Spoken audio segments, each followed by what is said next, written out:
What do you want from me? Why don't you run from me? What are you wondering? What do you know?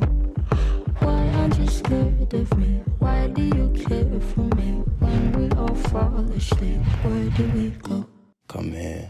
Say it, spit it out. What is it exactly? Your pain is the amount cleaning you out. Am I satisfactory?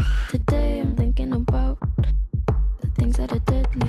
The way I'm drinking you down, like I wanna drown, like I wanna end me. Step on the glass, staple your tongue.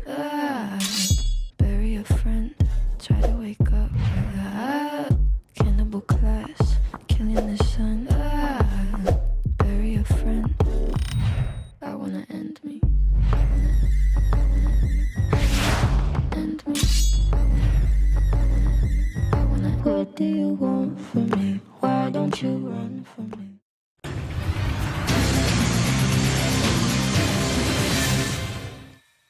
뭐 하고 살지, 뭐 먹고 살지 고민을 해보는 시간이죠. 네, 오늘 뭐 사니 함께합니다. 보기만 해도 삶이 나아지는 생활 속 경제 이야기 오늘도 쉽게 풀어볼 텐데요. 제 옆자리에 지난주 목금의 자리를 비웠던 일타수강생 박진아 아나운서가 다시 돌아왔습니다. 지난주에 빈자리가 꽤 컸는데 오늘도 좀 소개를 좀 해주시죠, 직접. 네, 오늘 함께해 주실 분 소개해드리도록 하겠습니다. 스타 PB 출신 금융투자 전문가 차영주 IE셋 경제연구소 소장님 나와주셨습니다. 어서 오세요. 안녕하십니까? 네. 네, 차영주 소장님과 함께합니다. 오늘 관심이 뜨거운 국내 증시 이야기 여러 가지 좀 해보겠습니다. 시작을 해볼까요?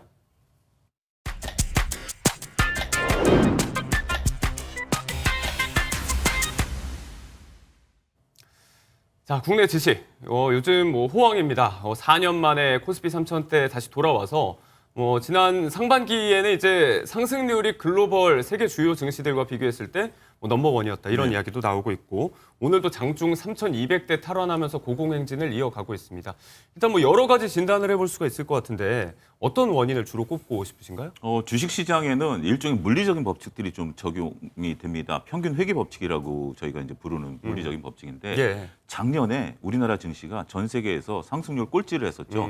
거의 바닥을 기는 그런 모습을 보이다 보니까 소위 기저효과라고 그래서 작년 대비해서 주가가 좀 많이 오르는 것으로 현재 나타났다라고 말씀드릴 수가 있겠죠. 예. 우리의 이제 주가 상승률이 올 들어서 30%에 달하는데 미국 같은 경우 한 10% 정도 올랐거든요. 근데 미국은 작년에 강했죠. 그러다 보니까 거의 평균을 맞춘다라는 것이고 네. 그다음에 가장 큰 이유 중에는 지금 이제 상반기에 올랐던 것이 소위 조방원, 조선 방산 원전인데 예. 이들의 실적이 좋았어요. 그러니까 우리나라 경제 성장률보다는 수출 데이터에 따른 그 지표들이 잘 나오면서 예. 이런 것들이 맞물리면서 우리나라 증시의 상승률이 글로벌 수위를 달성했다. 이렇게 설명이 가능할 것 같습니다. 기저 효과를 얘기해 주셨습니다. 이제 워낙에 상황이 안 좋았기 때문에 네. 반등한 효과가 좀 있다라는 얘기인데 사실 그간 국내 증시 얘기하면 국장 탈출은 지능순이다 이런 우스갯소리가 있을 정도로 이제 워낙 좀 저평가가 돼 있다. 코리아 디스카운트라고 부를 수 있는 현상도 좀 지속이 되어 왔었는데 그렇죠. 이게 대통령의 후보 시절 공언이 바로 이 부분을 해소하겠다는 이야기이기도 했습니다.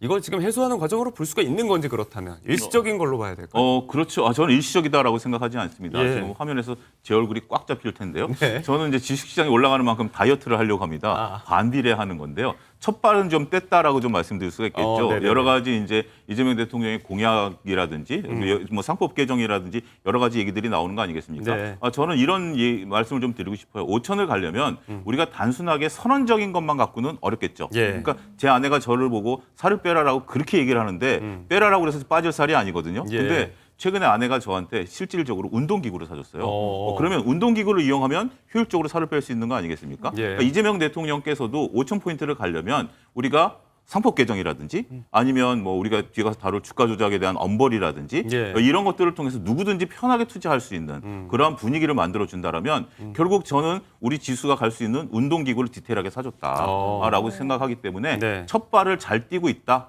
문제는 이제 실질적으로 그 위에 올라가서 제가 얼마큼 운동하느냐에 달려 있기는 하겠죠. 하지만 네. 구체적인 방법을 디테일하게 했다라는 측면에 있어서는 우리가 점수를 주자 이렇게 말씀드릴 수 있겠죠. 메시지를 뒷받침하는 물리적인 장치는 마련이 됐다. 다만 이제 다이어트처럼 작심삼일이 될 수 있으니까. 그렇죠. 네, 소장님의 다이어트와 함께 좀 응원해봐야 될 것 같습니다. 예. 네, 그리고 제가 눈에 띄는 설문조사를 하나 가지고 와봤는데요. 그동안 우리나라 국민이 선호하는 재테크 방식이 부동산이 1위였거든요. 그렇죠. 그런데 최근 조사에서는 우리나라 국민 3명 중 1명이 주식을 택했다고 합니다. 이게 2000년대 이후에 부동산보다 주식을 택한 게 처음이라고요. 그렇습니다. 어떻게 보면 2000년대 그러니까 우리가 이제 그 상황에서 놓고 보면 거의 이제 최초인데 부동산 불패 신화가 있었잖아요. 예. 부동산은 누구든지 이제 선호하는 그런 부분들이었는데 현 정부 들어서 기조가 좀 바뀌었다라는 거죠. 부동산과 관련해서는 정말 강력한 정책. 예. 목요일 날 밤에 나왔죠. 6억 대출. 금요일 날 밤에 나왔죠. 그러면서 이제 토요일부터 시행이 되면서 부동산을 잡겠다라는 정부의 의지가 확고히 드러났다라는 점이 중요하고요. 그 다음에 이제 또 앞서 언급드렸던 이제 이재명 대통령께서는 5천 시대를 열겠다. 누구든지 주식을 할 수 있는 시대, 그다음에 중산층의 부를 이를 통해서 얻을 수 있는 시대를 열겠다라는 점을 분명히 했기 때문에 네. 아무래도 이제 기대 심리가 그쪽에 좀 반영됐다라고 말씀드릴 수 있겠죠. 근데 한 가지 여기서 재밌는 포인트가 있습니다. 어떤 건가요? 우리가 이제 부동산과 관련해서 약 3분의 1 정도가 이제 주식 관련해서 3분의 1 정도 하고 약 5분의 1 정도가 부동산과 관련된 여전히 이제 부분들이 있거든요. 예. 근데 고점 대비해서 대략 한 15% 정도가 왔다 갔다 하는 거예요. 그러니까 기본적으로 우리가 한 20% 정도는 주식과 부동산에 각각 네. 선호도가 있는 분들이 계세요. 여전히 나는 그래도 부동산, 난 원래도 주식이었어라는 건데 이제 약 15% 정도의 투자 심리가 예. 부동산의 주식시장으로 넘어왔다. 그래서 대략 30%대 후반까지 이 수치가 나타났다라고 보면 이 효과만으로도 그렇잖아요. 우리 3명 중에 1명이 주식을 이제 하려고 한다라면 예. 많은 분들이 이제 참여하는 거죠. 이 효과만으로도 주식시장에 최근에 유동성이라든지 고객 탁감이 늘어나는 예. 중요한 원인이 되고 있다 이렇게 설명이 가능하겠습니다. 이런 설문조사 결과도 지금 뜨거워진 국내 장에 대한 어떤 관심을 반영하는 걸 텐데 개인 투자자도 돈을 벌 수 있고 살아남을 수 있는 그런 시장을 만들겠다. 정부가 강한 기조를 또 내세우고 있는 점과 또 같이 맞물려서 볼 수가 있을 것 같습니다. 관련해서 이제 대통령은 주식시장에서 장난치다가 걸리면 패가망신할 수 있겠다. 그런 경고까지 강하게 했던 상황인데요. 그 발언들을 잠시 한번 모아서 들어보고 오겠습니다. 최근에도 그런 게 논란이 되는 게 많잖아요. 자기 돈 안 들게 인수해가지고 그 인수 대금을 회사 자산을 팔아가지고 준다는. 만약에 그게 제도적으로 지금까지 방치돼 온 영역이라면 제도 개선을 해서라도 그렇게는 못하게 만들어야 되겠습니다.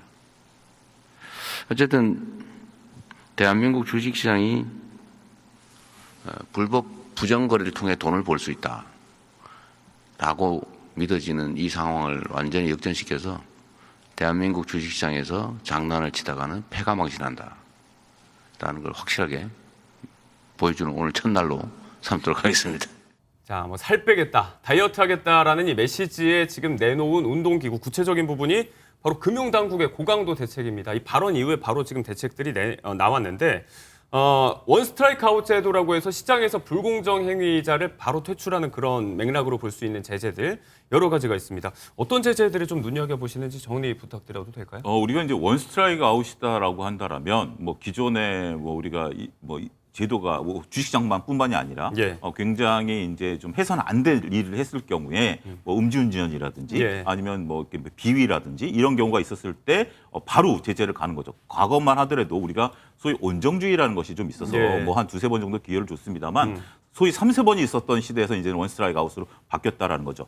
대표적으로 어느 거냐면 네. 주가를 조작한다라는 거. 인위적으로 주식 시세를 조정한다라든지 아니면 내부자 거래를 한다라든지 아니면 시세를 조정하거나 시세를 조정한다라는 것도 주가 조작이죠. 허위로 공시해서 많은 사람들을 속이는 행위라든지 네. 이런 경우가 이제 생기게 된다라면 이제 불공정 행위다라고 말씀드릴 수 있겠죠. 제재를 한다라는 것은 과거에는 우리가 이제 처벌 수위가 조금 약했었던 네. 부분들이 있어요. 그런데 이제는 내가 여기서 얻은 수익의 3배에서 5배를 벌금으로 부과한다라든지 네. 아니면 금액에 따라서 양형 기준을 강화시켜서 우리가 이제 형법에 의해서 이제 처벌을 받는다라든지 이런 부분들로 이제 나타나게 되니까 예. 이제 과거에는 그래도 한탕 하고 시간이 좀 지나면 유야무야 되면서 내가 예. 좀 챙길 수 있는 거 아니야?라고 보는 시각도 일부 존재했었어요. 예. 하지만 이제는 대통령께서도 그것을 단호하게 한다라는 거기 때문에 쉽게 이 생각은 이제 못하게 되지 않을까 저는 기대감이 좀 크다 이렇게 말씀드릴 수 있겠습니다. 강력한 과징금 부과, 뭐 추가 이익 환수 이런 네. 것들에 더해서 뭐 이제 투자 상품 거래라든지 임원 선출 이런 부분도 제한시키겠다. 그렇죠. 여러 가지 물리적인 부분으로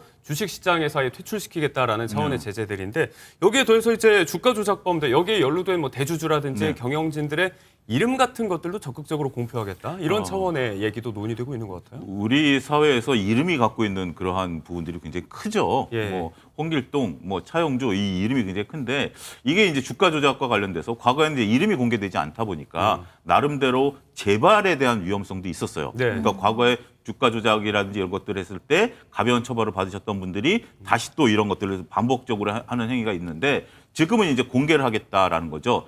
그런 부분들로 이제 이름이 공개되면 그리고 말씀하신 것처럼 이제 주식 거래도 이제 금지하고 여러 가지가 되면 한 번 걸리면 이 시장에 발을 못 들어놓는다. 네. 이런 규제가 더욱더 강화된다 이렇게 설명이 가능하겠습니다. 네. 여의도의 저승사자라고 이제 불러야 될 것 같습니다. 주가 조작 근절 합동 대응단이 본격 가동될 예정이라고 하는데 그 전에는 이제 금융당국, 금융위, 금감원, 거래소 다 따로 있어서 이 권한들도 좀 분산이 돼 있고 심리 조사 기능 이런 것도 나뉘어 있었기 때문에 좀 효율적으로 대처를 못했는데 이걸 좀 모으겠다는 차원인 것 같아요. 정확하게 좀 풀어주시죠. 소위 말해서 이 전문적으로 주가 조작을 검토하는 기술자분들을 이제 모아놓는다. 이 규찰 표현이 조금 불편하실 수도 있긴 하겠습니다만 전담적으로 이것을 잘 하시는 분들을 모아놓는다라는 거죠. 말씀하신 것처럼 우리는 거래소, 금융감독위원회, 금융감독원 이것이 다 이제 분리가 돼 있었고 각자 하는 역할이 있었어요. 예. 우리도 직장 생활 해보면 직장 사이에 조금 부서 간의 벽이 존재하는 것도 사실 아니겠습니까? 이거는 이제 통합해서 하나의 팀, 원팀으로 만들겠다라는 겁니다. 그래서 제가 조금 주가 조작을 하는 것 같아. 저거 주가가 좀 의심스러워. 이게 이제 심리 단계거든요. 예. 과거 이제 거래소에서 그것을 발굴해내고 거래소에는 또 그런 프로그램이 있습니다. 이상거래라든지 주가가 급등하는 경우에 이 프로그램을 통해서 보고 거래 내용을 보고 이상하면 조사를 금융위원회나 금융감독원에 넘겼어요. 근데 이제 이것을 원팀으로 만들다 보면 좀 이상한데 우리가 좀 들여다볼까라는 것이 바로 실시가 되는 거기 때문에 과거에 오랜 시간이 걸렸던 것을 짧은 시간 내에 더군다나 이제 이런 걸 짧은 시간 내에 잡아내는 게 중요한 거 아니겠습니까? 그런 부분들이 이루어질 가능성이 높지 않겠는가 이렇게 좀 봐야 될 것 같습니다. 뭐 2년까지 걸리던 이 심리에 걸리는 조사까지 걸리는 소요 기간을 이제 6에서 8개월 정도로 단축하겠다라는 얘기고 일단은 파일럿 개념으로 한시적으로 운영을 했다가 상설화하는 추후에 검토한다고 하는데 한번 실효성이 있는지도 한번 봐야 될 것 같고요. 네, 이쯤에서 하나 궁금한 게요. 제 주변에서 주식 리딩방, 종목 추천방 이런 거를 들어가서 정보를 얻는 친구들이 있거든요. 그런데 그러면 여기서도 허위 정보를 더 제재하게 되는 건지 궁금한데요. 근데 그게 허위성이다라는 것을 우리가 판단하기가 조금 쉽지는 않습니다. 왜냐하면 주식시장이 잘 될 것이다라는 희망적인 부분이 허위냐라는 부분들이죠. 그런데 잘못된 공시를 한다라든지 예를 들어서 이루어지지 않은 것이다라든지 아니면 뭐 이렇게 몇몇에서 짜고 이렇게 하는 부분들, 그러니까 불공정 거래가 거기서 이루어지게 된다라면 이거는 분명 제재 대상이다라고 말씀을 좀 드릴 수가 있겠습니다. 그런데 여기서 시청자분들이 한 가지 좀 보셔야 되는 게 그냥 일반적인 유튜브라든지 여러 가지 SNS를 통해서 돌아다니는 정보의 대부분은 믿기가 조금 쉽지는 않죠. 그래서 금융당국이 이 부분에 대해서 우리가 자문사 등록들을 해서 이 부분을 금융감독 아래에 이제 놔둔 거거든요. 그렇기 때문에 이러한 어떤 얘기를 하는 것이 단순하게 그냥 몇몇 사람들이 모여서 하는 그냥 그 주식방인지 아니면 금융감독원의 규제 하에서 뭐 신고를 한다라든지 아니면 관리 감독을 받는다라든지 여러 가지 방법들이 있거든요. 그런 것들을 그럼 어떻게 하느냐? 여러분들이 지금 이제 이 듣고 있는 것들을 금융감독원 홈페이지에 들어가셔서 검색 한번 해보시면 됩니다. 그러면 뭐 차영주 땡땡 방 뭐 이런 것들은 뭐 우리가 허가를 받았다라든지 아니면 자문사 등록이 돼 있다라든지 이런 부분들에 대해서는 좀 신뢰성이 있겠죠. 그렇지 않은 경우에는 불공정 거래가 이루어질 가능성도 배제할 수 없으니까 각별히 조심은 투자자 스스로 하셔야 된다 이렇게 말씀드릴 수 있겠습니다. 투자자 개인의 책임도 분명히 존재는 하겠지만 이런 차원의 지금 제재 논의까지 이루어지고 있다는 것 자체가 모든 맥락이 하나로 통하는 것 같습니다. 주가 조작에 대한 강력한 제재 이야기 당국에서부터 나오고 있다는 얘기인데 자 그렇다면 지금 따져볼 수 있는 건 역으로 그동안 상황이 얼마나 안 좋았길래 피해가 얼마나 심각했길래 이런 차원으로 좀 되물어볼 수도 있는 부분 같거든요. 이게 뭐 자주 일어나는 부분들은 아니었습니다. 그런데 터지면 굉장히 투자자들의 손실이 커지는 방법들로 이루어지게 되니까 상대적으로 어려웠다라고 말씀 좀 드릴 수가 있겠죠. 더군다나 이제 주가 조작과 연루된 기업들 같은 경우는 극단적으로 상장 폐지까지 가는 경우가 있거든요. 그래서 주가가 막 올라갈 때 그리고 주식에 대해서 긍정적인 뉴스가 나올 것으로 미루어 짐작해서 주식을 사놨는데 이게 이제 일부 어느 순간 주가 조작으로 판명이 되면서 주가는 급락하고 상장 폐지까지 가면 개인 투자자들이 어디 가서 내 자금을 구제받을 수 있는 방법이 없어요. 그렇기 때문에 이게 터지면 상당히 심각한 문제를 유발할 수 있기 때문에 네. 이러한 부분들을 아예 이루어지지 않도록 정부가 원스트라이크 제도를 도입하려고 하는 것이 아니겠나 이렇게 말씀드릴 수 있겠습니다. 네, 부실 기업, 부실 종목에 대한 뭐 상장 폐지 요건 이런 부분도 강화가 된다고 네. 하니까 시장 전반에서 한번 좀 그 기조를 살펴볼 수가 있을 것 같고요. 실제로 이런 강력한 정부 기조에 발맞춰서 금융당국도 좀 같이 움직이고 있는 것 같습니다. 부정거래 혐의를 받는 인사들의 검찰 고발이 줄줄이 이루어지고 있는데 익숙한 이름들이 좀 보여서 저희가 좀 살펴보면 일단은 엔터테인먼트, K-팝의 황제라고 불리는 방시혁 하이브 의장 얘기입니다. 이 얘기는 저희가 뭐 프레스룸에서 직접 다뤄본 적이 있긴 한데 어떤 혐의인지 좀 소장님께서 정리를 좀 해주실까요? 예. 그러니까 이제 그 기존에는 우리가 이런 경우에는 H사 무슨 대표 이런 정도였는데 예. 조금 전에 언급한 것처럼 이름을 제가 직접 얘기했잖아요. 실명을 이제 공개하는 것으로 됐다라고 말씀드릴 수가 있겠습니다. 더군다나 이 사항에 대해서는 이제 검찰 고발까지 간 사항이기 때문에 네. 주가 조작이 명확하다다라고 좀 말씀을 좀 드릴 수가 있겠죠. 네. 어떤 거냐면 우리가 2020년에 하이브라는 종목이 이제 주식시장에 상장이 됩니다. IPO가 있었죠. 예, IPO를 하는데 IPO 이전에 보통 이제 기존 투자자들도 존재를 하거든요. 예. 기업이 성장하는 과정에 있어서 돈들이 필요하니까 투자하신 분들이 계시고 그분들이 이제 상장을 하면서 예. 거기서 이제 자기 자금을 회수하는 소위 엑시트를 이제 하게 된다라고 말씀드릴 수 있겠죠. 그런데 방시혁 의장은 네. 기존 투자자들에게 상장 계획이 없으니까 보유 주식을 좀 팔아라라고 네. 유도를 했다라는 거죠. 그리고 그런 부분들은 그러면 기존 주주들 같은 경우는 상장 계획이 없어. 그럼 빨리 내가 돈을 회수하는 게 좋겠다라고 합리적으로 생각할 수 있겠죠. 네. 그래서 주식을 팔게 했습니다. 그런데 여기서 이제 모 사모펀드와 방시혁 의장이 이면 계약을 맺었습니다. 그래서 주가가 상장된 이후에 이익이 나면 이익의 30%를 방시혁 의장이 받아가는 그런 네. 부분들이었는데 이런 것들은 주요한 내용이기 때문에 IPO 당시에 주주들에게 공시를 해야 되거든요. 예. 근데 그때 당시에 법이 조금 미흡해서 요 분이 공시에 빠졌었어요. 그러다 보니까 많은 투자자들이 하이브가 주가가 올라갈 때 따라 사는 그런 부분들이 결국은 방시혁 의장의 이익으로 귀결되는 부분들이었고 네. 최근에는 이런 부분들을 걱정하실 필요는 없습니다. 이런 부분들도 다 공시하도록 법이 이제 개정이 됐습니다. 네네네. 어떻게 보면 우리는 소일코 외양간을 고치는 격이다 하더라도 그런 부분들이 발빠르게 이루어졌다라는 점에 있어서는 네. 우리가 이 고민은 사라졌다 이렇게 말씀드릴 수 있겠습니다. 이 이야기 혐의가 지금 많이들 알려져 있기 때문에 지금 방 의장이 어떤 식으로 또 법정에서 소명을 하는지 그런 부분이 또 이제 관심사가 될 것 같고 일부에서는 이제 지분을 매각해서 이 피해를 봤다는 기존 투자자들 가운데 펀드가 있는데 거기에 국민연금이 포함되어 예. 있다. 그래서 이게 결국은 도덕적 해이를 넘어서 국민들의 노후 자금을 건드린 그렇죠. 부분이다. 손실을 끼쳤다라는 비판도 제기가 되고 있어요. 국민연금이 한 7천억 정도 투자했다라고 하네요. 꽤 많은 돈이 이제 투자를 했죠. 예. 근데 정상적인 그 투자 과정에 있어서 국민연금이 불법을 저질렀다라든지 아니면 방시혁 의장과 이면 계약을 맺었다라는 점은 없었어요. 네. 정상적인 부분들이었는데 이게 바로 앞서 언급드렸던 이런 주가 조작이 일어났을 때 피해가 결국 개인들에게 오던 우리의 노후 자금에 네. 오게 된다라는 측면이죠.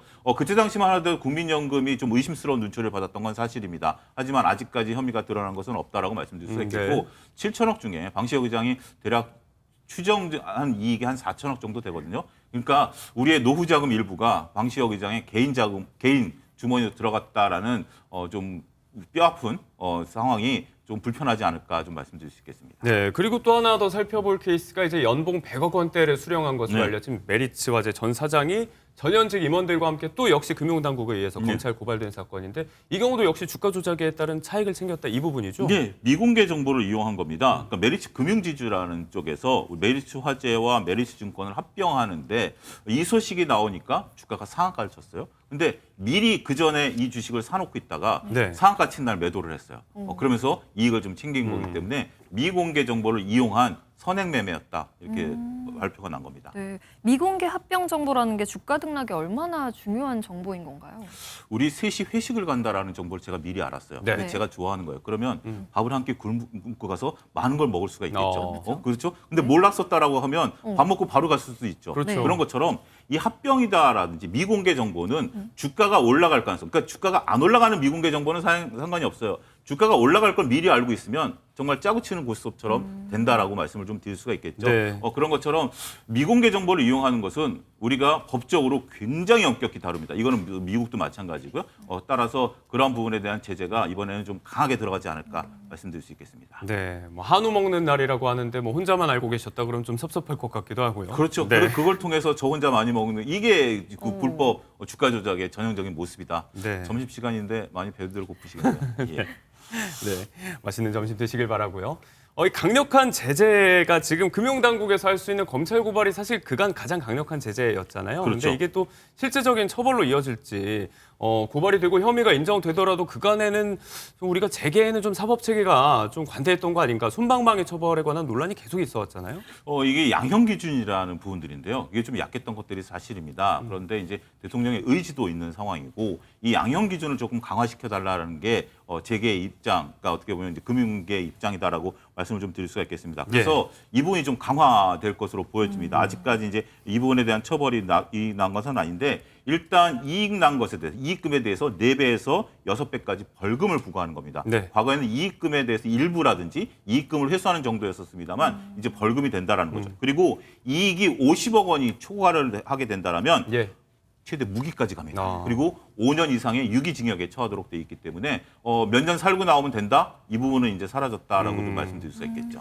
네, 실질적으로 투자와 관련된 잘못된 정보들 또 정보 비대칭에 의해서 피해도 발생하고 혐의가 또 밝혀지고 있는 사건들을 짚어보고 있는데 당국은 지금 강력한 제재를 한다고 하지만 개인 투자자들 입장에서도 우리가 좀 살아남으려면 좀 강구해야 될 부분들이 있을 것 같아요.